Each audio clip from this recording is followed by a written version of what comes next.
Hey guys, Chris Matakas here. I hope you are well. There are so many Jiu Jitsu students who do not fulfill their potential on and off the mat, and I don't want you to be one of them, which is why we're making these videos. So today's topic is about training with a coach and how you can get the most out of this experience.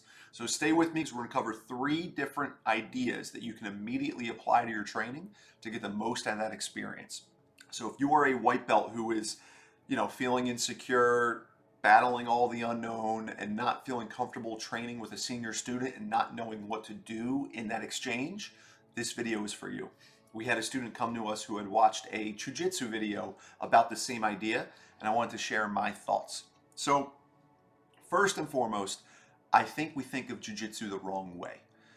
Here's a metaphor that has been very useful for me and my students. I think Jiu Jitsu is a field, and there are infinite pathways through the field to get to the other side. The other side being the submission. The beginning of the field being you slap hands and go. Now there are so many different permutations, ways you can get to the submission, so many paths. The black belt knows most or all of them. The white belt doesn't know there are paths. If they do know a path, they don't know where it leads, and they don't know how the paths connect to ultimately get to the other side of the field. So you have these two people, you, a white belt who's just starting out, and your black belt professor, and you're both in the same field. And you are completely lost because you don't know where to go, and they are a seasoned veteran at walking these fields. They know every inch, every turn, and they're going to try to give that wisdom to you. So here's how you can receive that wisdom. When you're a white belt training with a coach, know that they can see everything you can, and that's supposed to be the case. They are not judging you based on your wrong turns because they know, just like a rat in a maze, you got to find all the ways that don't work yourself out of the maze until you find the right pathway through, because that's what we had to do when we were white belts. So the black belt is not going to be denigrating and judging your wrong decisions. The black belt is going to be encouraging you to walk as many paths as possible, slowly getting closer to the other end of that field, knowing that that's true progress. So when I'm with a student, my goal is just seeing the paths they've already walked, the techniques they've tried. Like, they know a scissor sweep, great. But do they know if I widen my base, they can adjust to kicking out a leg and scissor sweep anyway? Or can they use this to transfer to a different guard? I'm seeing what pathways they know, and when I feel a cognitive block as the senior instructor, I try to maneuver myself into a position to help them find that new path. And if they don't find that new path after the round, I sit them down and I talk about it. And either way, whether they found it or I help them find it after the training, they have now an expanded view of what Jiu Jitsu is. So as the white belt training with the black belt, you are with the guide through the field, and you just need to make the most of that experience. Now, to do that, we need to talk about pace. Here's a second idea. Do not train at a harder pace than your instructor trains at. They are giving you the blessing of training with them, and they may have injuries, they may be working on their own game, and they definitely don't want to get hurt, and they definitely don't want to see you get hurt. So as a general rule, you match the intensity of the senior student. Without fail, that always tends to work itself out. Now, here's the cool thing, right? The white belt is getting so much out of training. You're doing a great job stepping up to the challenge and training with someone that much more senior than you. But the black belt gets just as much out of it. We know that teaching yields individual progress. It does, it's great.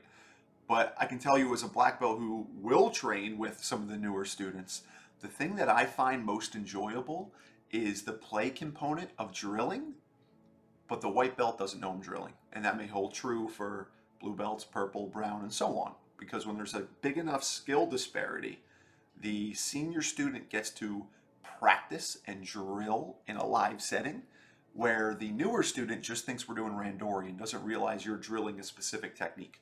So while the white belt is learning all these different new pathways through and following the guide through the field, the black belt gets to just play with new techniques and derives just as much benefit from the experience as the white belt does. So those are the first two. Know there's a field, know how to progress it, and progress it at the right pace.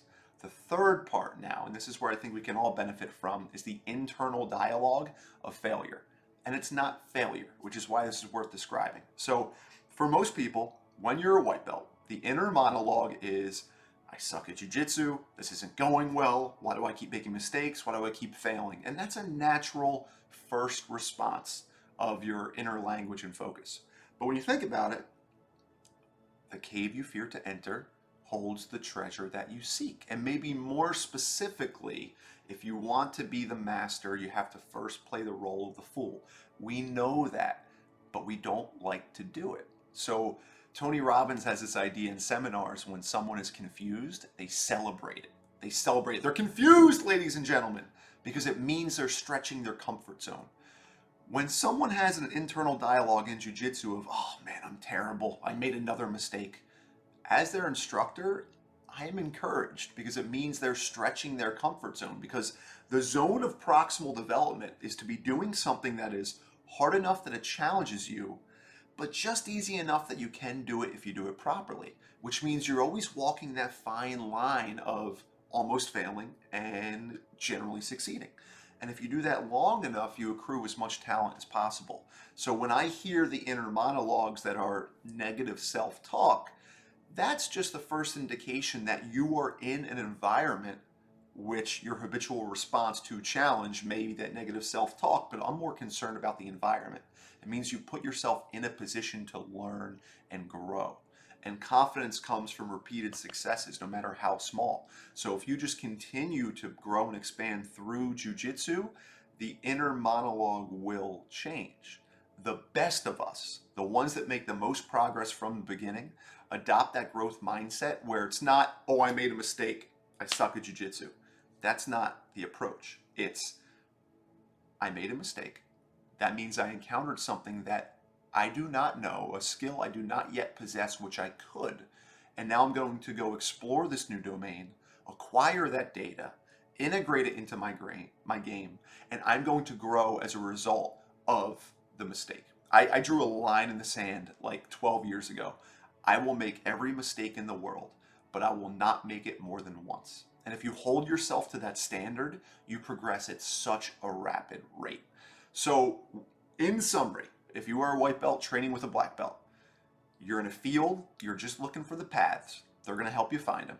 You're going to walk those paths at the pace your instructor wants to. And you're going to recognize every time you reach a dead end that that's you accruing knowledge and getting better at jiu-jitsu. And if you do this long enough, you become a blue, purple, brown, and ultimately black belt. So I hope this video was useful for you. I'm going to do a ton of these. I really enjoyed connecting with you guys. If you have any questions, comments, concerns, hit me up. I would like to create this dialogue where we change the culture of jiu-jitsu, where we really derive maximal benefit on the mat and let it bleed into the rest of our lives. And that begins with your white belt journey of making the most of your time, because we only have so much time on the mat. But if we use it skillfully, this art will give us more than we ever imagined. So get out there and train, ask your coach to train, and pay attention to the paths in the field. They will tell you where to go. Grips.